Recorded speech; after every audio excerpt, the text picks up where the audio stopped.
Bud, Not Buddy. Author Christopher Paul Curtis. Chapter 13. Chapter 13. The circle of men got very quiet. The younger guys looked like they wanted to laugh, but were afraid to.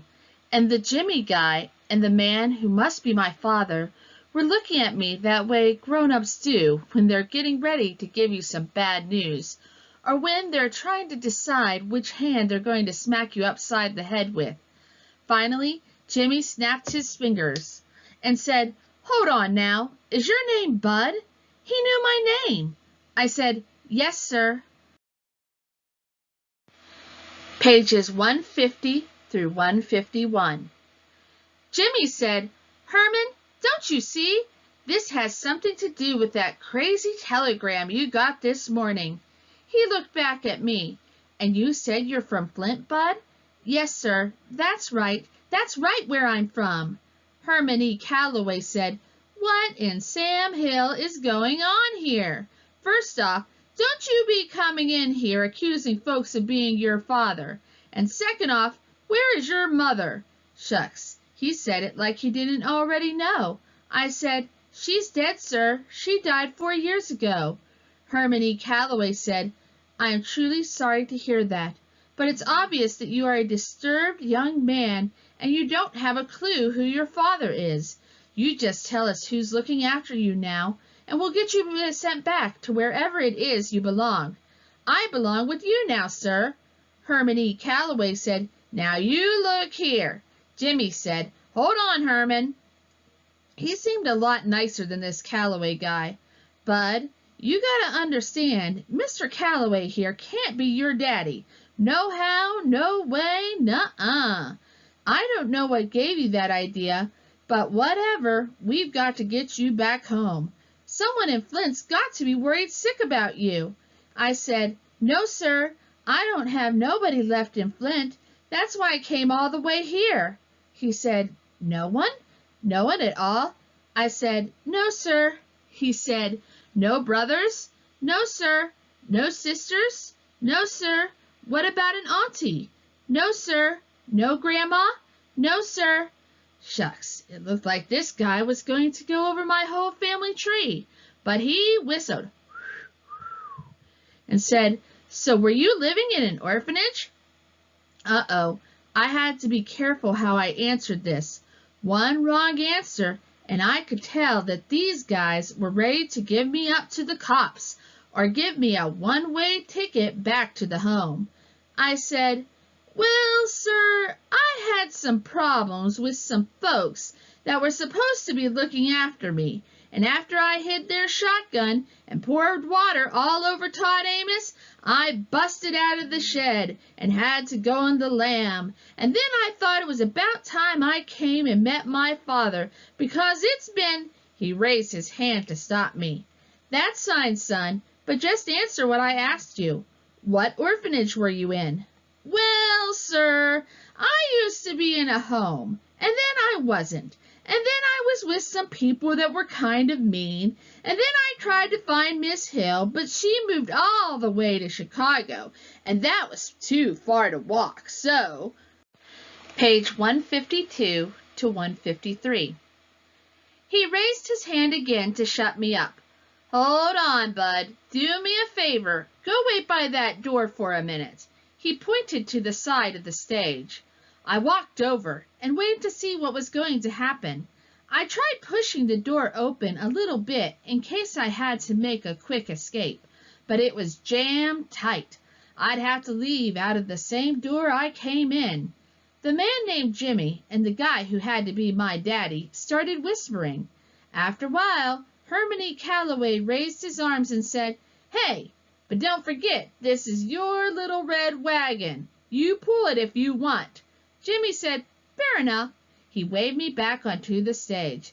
"Bud," he said, "you look like you might be a little hungry. So I'll tell you what we're going to do. We're all done rehearsing, and we're about to head over to the Sweet Pea.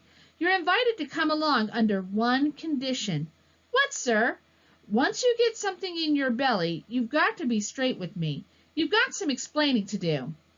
We'll feed you, But you've got to tell us the truth. Do we have a deal?" He stuck his hand out for me to shake, but I wanted to know what I was getting myself into. "What's the Sweet Pea, sir? Best restaurant in Grand Rapids. Is it a deal?" I don't know how grown-ups can tell I'm always so doggone hungry, but I sure wasn't going to turn down getting my very first real restaurant food. I grabbed his hand and made sure I gave it a hard squeeze, like Mama told me to, and said, "Yes, sir, thank you, sir." He smiled. "No problem." Herman E. Calloway said, "Well, James, like I said, if he's gonna be doing some explaining, it's got to be to you. I don't need to listen to this scamp's nonsense whilst I'm trying to digest my supper." He stuck a pipe that wasn't lit into his mouth and walked off the stage. Shucks, if my father had to be so doggone old, I was starting to wish that Lefty Lewis or this Jimmy guy were him. Herman E. Calloway seemed like he was going to be hard to get along with.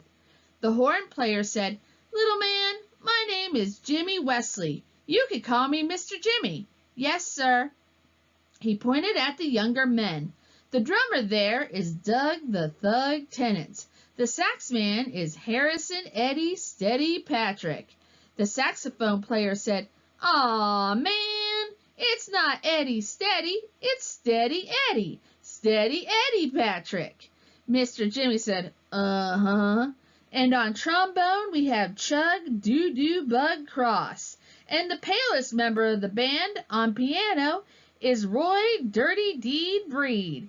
He shook his head again and said, "Knows why these young musicians can't just leave the perfectly good names their mama gave them alone, but for some reason they can't."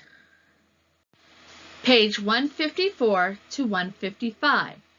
Names their mamas gave them alone, but for some reason they can't. Anyway, fellas, this here is Bud. What was your last name, Bud? "Caldwell, sir." "This here's Bud Caldwell. He's gonna be our guest over at the Sweet Pea for dinner. Y'all say hello to the little man and make him feel comfortable." The thug said, "What's the word, Bud?" Dirty Deed said, "How you doing?" Doo-Doo Bug said, "Welcome, little stuff." Steady Eddie said, "Good to meet you, my man." I said, "Pleased to meet you." Mr. Jimmy told him, "All right, he'll ride over with you four. Me and Herm will meet you there." The sax man, Steady Eddie, said, "All right, Mr. Jimmy, we'll finish loading up." The Jimmy guy went out the front door. The sax man told me, "Come on, little man. If Mr. Jimmy's going to spring for your supper, the least you can do is help load the car. Grab that case over there and put it in the trunk of the Buick out back." He pointed to a long, skinny black suitcase that had a leather handle on top of it and said, "And be careful, that's my bread and butter in there." I must have looked confused because he told me, "That's my horn, my axe, my saxophone, the thing I make all my money with, so don't get butterfingers and drop it." I said, "Oh, yes, sir." The trombone man, Doo-Doo Bug, said, "One thing you're going to have to drop, though, is all that sir stuff. The only two folks around here old enough for you to be calling them sir are Mr. Jimmy and," he winked, "your long-lost dear old daddy." The whole band busted a cut laughing. The thug guy said, "I'm gonna let you in on a little secret, my man. I think the only reason Mr. C is denying he's your daddy is 'cause you went and hurt his feelings." "How? I didn't do nothing to him." "There it is. That's just what I mean. Here you two are getting together for the first time, and you didn't show the man no love." He looked over at Doo-Doo Bug.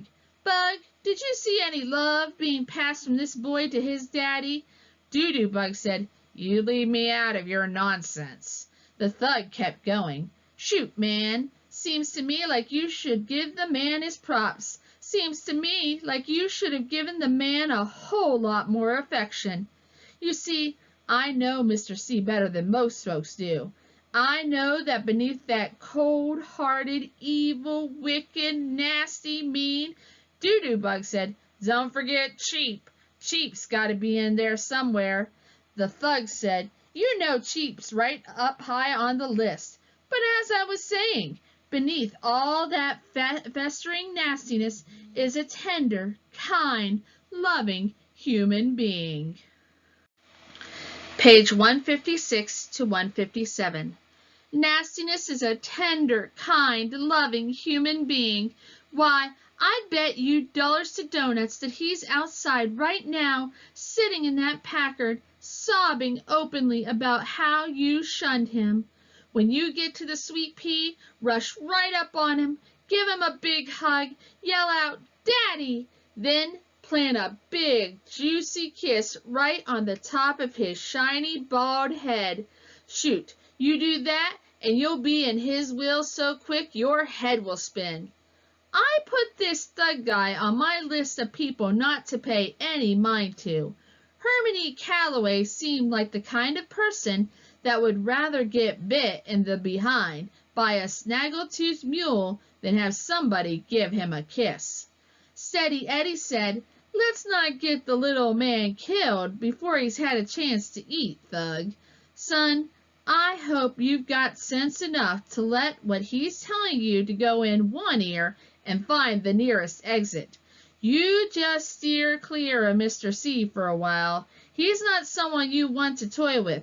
And forsake whatever you do, don't call him Daddy or Papa or anything that's going to give anyone the idea you two are kin. You hear? These guys really thought I was dumb.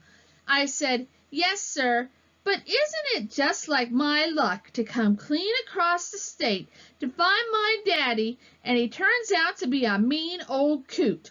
I slapped my hand over my mouth.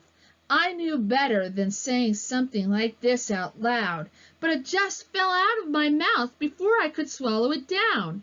This was Bud Caldwell's Rules and Things to Have a Funner Life and Make a Better Liar Out of Yourself, number 63. Rules and Things, number 63.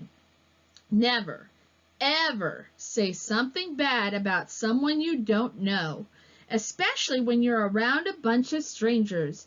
You never can tell who might be kin to that person or who might be a lip-flapping, big-mouthed spy. Sure enough, the drummer, the thug guy, started acting like he was writing stuff down on a piece of pretend paper. He said, let's see, was that mean old coot or old mean coot? Shoot, baby, if I drop some info like this on Mr. C, I might be able to stay in this band longer than the last 3 drummers did. You see, kid, you ain't the only one trying to get on Mr. C's good side. This is the best drumming gig in the state, and I need to hang on to it as long as I can. I wasn't sure if this drummer guy really was a dirty dog or if he was just a big teaser. Whichever way, I'd have to work real hard on remembering rule and thing number 68. Or was it 63?